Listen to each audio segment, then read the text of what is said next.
స్త్రీ బానిసల వ్యాపారం. ఈ యుగంలో ఓడరేవుల్లో జరిగే ఎగుమతి దిగుమతి వ్యాపారం గూర్చి తాళ్లపాక తిరువేంగళనాథుడు రాసిన ద్విపద పరమయోగి విలాసంలో చెప్పబడింది. పచ్చకర్పూరం, పట్టుబట్టలు, కస్తూరి ఇత్యాదులతో పాటు స్త్రీ బానిసల వ్యాపారం సైతం ఆనాడు జోరుగా సాగేది అని కవి వర్ణించాడు. అందగత్తెలను దేశంలోని వివిధ ప్రాంతాల్లో పశువుల్లా కొని వ్యాపార వస్తువులుగా ఈ కాలంలో దిగుమతి చేసేవారు. వాస్తవానికి ఈ స్త్రీ వ్యాపారం రెడ్డి రాజుల కాలం నుంచే జరిగినట్లు శ్రీనాథుడు అవచి తిప్పయ్య శెట్టిని గూర్చి చెప్పిన సందర్భంగా మనకు స్పష్టంగా తెలుస్తుంది.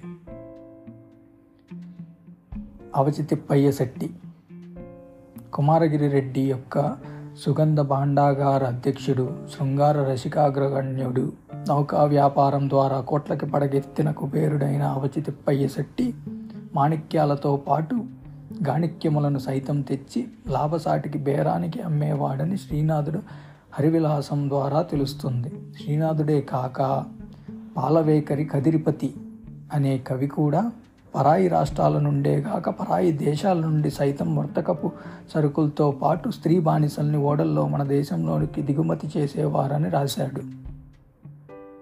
గాణిక్యము అంటే గణికలు అని అర్థం.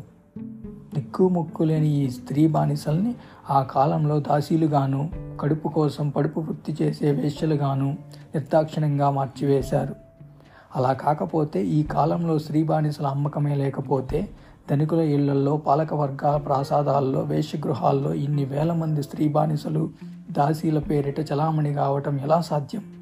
అన్ని కులాలకు చెందిన అభాగ్య అనాథ స్త్రీలంతా ఈ దాసీల మహాసైన్యంలో దౌర్జన్యంగా త్రోసివేయబడ్డారు. ఆనాడు రాజులు యుద్ధరంగానికి వెళ్ళేటప్పుడు సైనికుల వెంట విజయనగరంలోని వేశ్యలు కూడా వెళ్ళేవారు. అయితే వీరు సాధారణ వేశ్యలే గాని రాజు విటులతో పోయే భోగినీకాంతలు మాత్రం కారు. కృష్ణరాయలు క్రీస్తుశకం 1520లో రాయచూరు దండయాత్రకు బయలుదేరినప్పుడు 20,000 మంది వేశ్యలు సైన్యం వెంటక కొనిపోబడ్డారని న్యూనిజ్ రాశాడు. సైనికులను విరామ సమయంలో మానిని మదరలతో కుషామత్ చేస్తే ఆ వీర్లు తమ నిర్వక్ర పరాక్రమంతో పోరాడతారని రాయల భావం.